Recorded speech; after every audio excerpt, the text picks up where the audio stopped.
Hello everyone, here's a build for VEX in Borderlands 4 that works after the update we just had today, which really nerfed a lot of things, including bleed. You can see here, in Ultimate Vault Hunter 5, we're still able to build bosses, so it wasn't too much of a nerf. Now, this is utilizing a few different weapons here, and there's actually quite a few that will work for this, so we don't even have to use the critical hit knife that was also nerfed today, but it also does work on this build. This is pretty much nerf-proof and also very tanky with the Teen Witch class mod, so I'll be breaking down all the different skills here, leveling, and what best to choose to make the best use of this build. Witchy trigger finger being a big component because whenever we use our eldritch blast, we're actually able to regenerate our ammunition. And what's great about that is for guns that explode whenever we reload, like the torgue stickies, for example, we actually can stack up a lot of them on the enemies. And that's how you saw the Ultimate Vault Hunter 5 boss going down instantly. And that works on pretty much all bosses. Now, this is also using the heart piercer here, which lets us sacrifice our health. And with using the Teen Witch here, we're always going to have shield and overshield keeping us alive. So even though we're sacrificing health, we're not even getting touched because we're going to have overshield. And also the Eldritch Blast will also heal us. But that allows us to use things like the Queen's Rest, which increases damage by 17% every sticky that we hit on the enemy. I also like to take an enhancement that's going to increase magazine size. And those work great on the bod because I literally have a sniper rifle increased size. That gives us 10 shots. So lots of time to be able to use our ability without having to reload. And guns like the Chaosin work really well here too. So there's actually quite a few guns, and I'll break all that down in a moment. And I'll be honest, at level 1 here, it's still good to take the leeching attunement here. So whenever we have the kinetic, we're going to get lifesteal. And again, the reason we want lifesteal is there's a lot of ways that we can keep our basically immortality with this build. Now, bleed did get nerfed quite a bit, so bloodletter is not as good. Although the alternatives, grave implements is nice because you do get a 20% gun damage to 3 stacks when you get kills. So that actually is pretty effective. And this one here gives you movement speed and fire rate whenever you use your Repkit, which is also great. I still think bleed is quite nice though, so you could utilize this because this actually applies a status effect. And so there's some other builds that actually benefit from this. But if you want the gun damage increases, the grave implements works well too, but we're going to stick with the bleed here. And then the material components, which are going to boost our kinetic damage, which helps out whenever we're using the torque stickies there. So we're going to take a full stack in that. If you don't want the plus 35% kinetic damage, you can then take the implements here and go with the grave power, which will increase the max stacks, which allows you to get even further stacks. So you can get 6 stacks of the 20% gun damage boost. And then you could potentially take the attunement duration, which allows you to swap off the kinetic and have the lifesteal on your other elements for a bit longer, which is nice. Or then you could also take the target prescience here, which will give you increased critical hit chance against normal enemies there, even when you're not hitting headshots. But for augments, as mentioned, Witchy Trigger Finger by far the best choice here. Early game, you can use the energy vampire there, but this one is just absolutely good. So with the stacks of this, we can actually get 3 stacks, which will increase our gun damage, but we really want this just for the ability to basically get infinite amounts of torque stickies on the enemies, because that just leads to some crazy damage, as you saw there earlier. Now for our next skill trees, there's a couple of really good options, because you can use the Undead Eye class mod, and for that, we want to have more health capacity. Now, to note that if you're using the Timekeeper's New Shield, that doesn't actually give you a bonus to the health that you get with that shield as well, so that 1% per stack. You can get upwards of a +4, +5, and that's for 100% per stack for max stacks, which is actually crazy, doubling your health. But that, again, is before you add in like things like the Timekeeper's New Shield, which your full health bar gets added to Bloodshots there if you get a max stacks of the Bloodshot. So these two are ones that you definitely want to roll around if you're going to utilize that. Otherwise, Ars Arcana here is really good. So this actually got buffed on the last patch to now do plus 45% skill damage. Skill damage also applies to Bloodshot. Just want to mention that there. So that skill damage is a little bit separate from action skill damage, which just applies to only your action skill. This will apply to all of our skills. So this is improving our Eldritch Blast and also improving our Bloodshots here.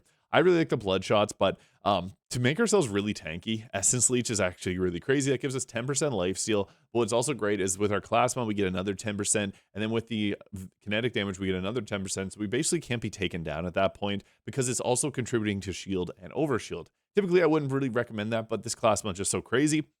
Bloodshot you can take, but we don't have to build around it. We really just want to get down to the heart piercer here. So this will allow us to do Eldritch Blast endlessly, restoring our ammunition at the cost of our health. It does 20% of our current health, but since we're using a class mod that's going to give us overshield, it's not a huge worry.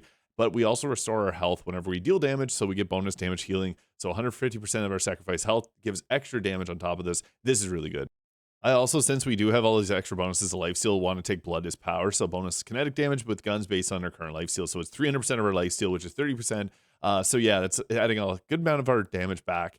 You can alternatively go and take like the bloodshot here. I do like to take that, but I just found that it works with the the bod, but there's some other good options here I just want to mention too. Now you can go into the blue skill tree. This will just give us a flat out boost to our gun damage. So you can take that and get a 15% boost of gun damage, although the minion gun damage doesn't apply. We can also then take Grave Assault to give us fire rate, and then you can then take Grave Fiends, which is really good because this one will give us a bunch of extra damage as well. So if we were to spec fully into that, you can get your fire rate up quite a bit, and then also getting 12.5% per stack there. Grave Fiends is really nice, especially if you wanted to spec into the green tree. I'm going to take the points out of that and go with the Grave Power without Bleed, but I still think Bleed works really well on a variety of different setups. So alternatively, again, Grave Implements and Grave Power there worked well together. But I want to get this one here, the Phase Pocket, because we benefit from increasing our magazine size. So this is actually a very valuable to this particular build. But this gives us a couple options here. So Drink Full will give us a big boost to our fire rate, which is actually nice, but this drains our ammo a little bit quicker. And the Keen Mind will give us increased skill critical hit chance, which could be actually nice with this. But from my experience, getting more fire rate is nice. So this gives us a big boost to that. And then we're going to get increased magazine size and gun switch speed, which is pretty nice. And then on top of that, we can also continue with the Mortal Terror if we were to go with the kill skills here, because this will, whenever you get a critical hit, will give you a chance to restore or get your kill skills, which is actually really nice. Then to beef up our overall damage, we're then going to go with the Grave Implements here, which will give us that 20% gun damage per stack, 3 stacks, and then we take this to give it to potential 6 stacks for 120% bonus gun damage, and then we're going to take our last few points in this here so that we can activate kill skills when critically hitting enemies. So 5% chance on a critical hit to get the kill skill, which will then give us a big boost to our overall damage. Vibe Check is another nice capstone, but I just enjoy having the Heart Piercer here because this allows our witchy trigger finger to go really crazy and give us a ton of ammunition back. If you don't want the kill skills, you can then take the Hasty Fiends here from the red skill tree. This gives you damage reduction and movement speed, which is always nice, especially with lifesteal. And as mentioned, I do have the blue skill tree there that I showed too. And again, for class mods, Teen Witch is essential because this gives us flat out 10% lifesteal. So even if you're using a fire or a shock weapon, that's going to give you your lifesteal. And it applies to shields and overshield. There has some pretty good rolls. I did do a tier list or ranking the top 5 best skill roll or best class mods and the skill rolls that are on each of them. But this one's going to give us increased gun damage, more full or shield or health. So 30% extra gun damage at full. Yeah, you could actually go a little bit further with this if you want to further boost up your gun damage. But I found you get a lot more from the Grave Implements and going with the kill skills here. And then we also have a roll that gives us increased overall maximum overshield capacity. If you could get 3 points in the corporeal here, that's ideal for this class mod. Or if you get points in the Grave Thirst here, which is on that class mod, whenever you get a kill, you get increased lifesteal, which is really nice on this again, since we do turn our lifesteal into actual damage as well. I guess this is the optimal roll that I have here. So this one has increased shotgun damage by 45%, so that boosts up the bod and also the Hot Slugger. And it gives me 2 stacks of corporeal there, giving us 24% extra overshield and duration of the overshield, and then also 4.5 points of lifesteal per stack and 6 stacks because of our previous skill tree investment. So this actually works together very well. For shields, there's a few that work really well. I really like the Watts for Dinner. This isn't even the best roll. If you can get the Siphon, which gives you a 10% chance to grant overshield, and also the Amplifier, which will drain your shields to deal extra damage, that is going to be the best. But even without it, you can still melt bosses. Protein Cell also being quite nice, which you can basically slam and then get a 40% boost of extra shock damage, and your damage is going to go through your shield, which is fine because we're going to be life stealing anyways, which is just super effective there. I mentioned the Timekeeper's New Shield. If you wanted to go with the Undead Eye class mod, which is pretty decent. I don't know why that's all messed up there. This is my favorite one, the Undead Eye, because that gives you a huge boost to your overall damage and sniper rifle damage, which also does apply to the bod. So I guess just another class mod choice there.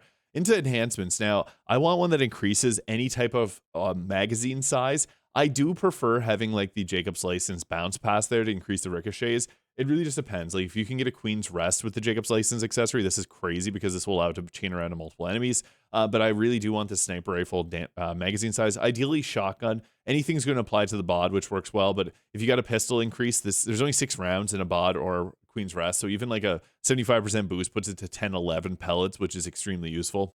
And for ordinances, now Waterfall is actually really good, especially if you can get a singularity on your Waterfall. This one also has lifesteal, so this was great. It also says Jason on it, so big thumbs up to that. Waterfall is one of the best grenades, especially now after the nerf to the vivisecting throwing knife. Critical hit knife only has a 30% chance. I still think this is really good, so we're still going to use it. But Booming Slippy, also good because this you can get one with lifesteal on it. But Supermassive Waterfall Vampiric is pretty effective as well. I also like this particular one. So this is the Enraged Triple Bypass. You can get an amped one that'll increase your next shot by 200%, which is great too, but this one increases all damage by 30% and damage taken by 15, which is fine because we got lots of lifesteal. And if you went with the red skill tree, you do get that damage reduction, so it kind of nets it off there. And for weapons, Queen Rest, really, really good. So with the Queen's Rest, 70% extra damage per explosive that you get on there. So you're spamming your Eldritch Blast, continually shooting this without reloading, and the moment you reload it, it'll drop any boss. Same thing applies here with the bod. This is really good because the bod receives any upgrade that you get. So if you get like 75% boost to sniper rifle damage or something like that, it's a boost to this gun as well because it counts as all types of weapons. And 3%, you can get 4% torgue, lace, and stickies. This is the ideal roll for it. Again, I also mentioned the Chaosin, which is a fantastic weapon on this type of build, but you can also use the Hot Slugger, or I like the Stray weapon, which is auto-aimed. It does have a bit of a nerf from this latest patch, but it's still pretty effective overall. But these three are kind of my favorite three weapons. You can use anything with torque stickies. Even the GMR is going to work pretty well because it's got the Jacob's Lace and accessory. I will be posting a build soon with the Kickballer on the Spectres. I did post one previously, but I got an updated one here that I've been testing. So yeah, that's pretty powerful. Now, for specialization, since we're going to have our health full often, there's a lot of really good choices. So the Vault Hunter gets additional damage dealt whenever they have full health or shields, so 30% damage boost, huge. Now with Caffeine, with the triple bypass, gives us 75% action skill cooldown, basically allowing us to get our action skill back almost immediately if we go down, and since the triple bypass regenerates really quickly, we get that back. Riddle you this, 50% extra gun damage, that's pretty nice, especially when we continue firing, and every pedal it actually triggers this, so the bod shotgun triggers this really quickly. And then the Honed Mind, action skills get a chance to critically hit enemies, and they also gain increased action skill. This, or going with your, I Am a Gun, which will increase action skill damage by your gun damage boost, is really nice. I like the critical hit one on this one because I don't have a lot of boost to gun damage, but if you have a lot of boost to gun damage gear, put this one on. So the trick to combat is we want to use our action skill there when we get down low on magazine, and then just keep an eye on your ammo here because we're gonna, you see there, we had to reload, but that was more than enough to delete the boss in Ultimate Vault Hunter 5. So yeah, that's pretty crazy. The boost to overall magazine size is really great. This doesn't always apply very well, like the Queen's Rest here is a little bit tricky to do. So the first application here, it'll actually pause you from dealing more damage, so you can do that. But just constantly be spamming your Eldritch Blast, and you'll be able to recover your ammunition here. And the great thing about this is it'll actually chain around multiple times. So the Queen's Rest is actually really powerful. I'm just going to reload now because we would have actually killed him normally. So yeah, you get your bleed damage, you got overshield. Like, we're not losing our overshield like ever with this build. And again, we're just going to go ahead with the stickies here, blast away with that, and then just continually spam our Eldritch Blast. So this is kind of a nerf-proof build because we can continually use these, and yeah, you see there, I didn't even reload, and the health bar is gone. Now I'll just reload there, and yeah, it deleted the boss really quickly. We get our shock damage from the shield added to that. We get the damage from every single torque sticky, adding 3% more damage. So yeah, it's extremely powerful, and I would highly recommend checking this build out because it seems like it'll be nerf-proof. So yeah, VEX is still on top. Let me know your thoughts in the comments. Hit the subscribe button below if this video is useful. I hope you have a great day, and we'll catch y'all in the next video.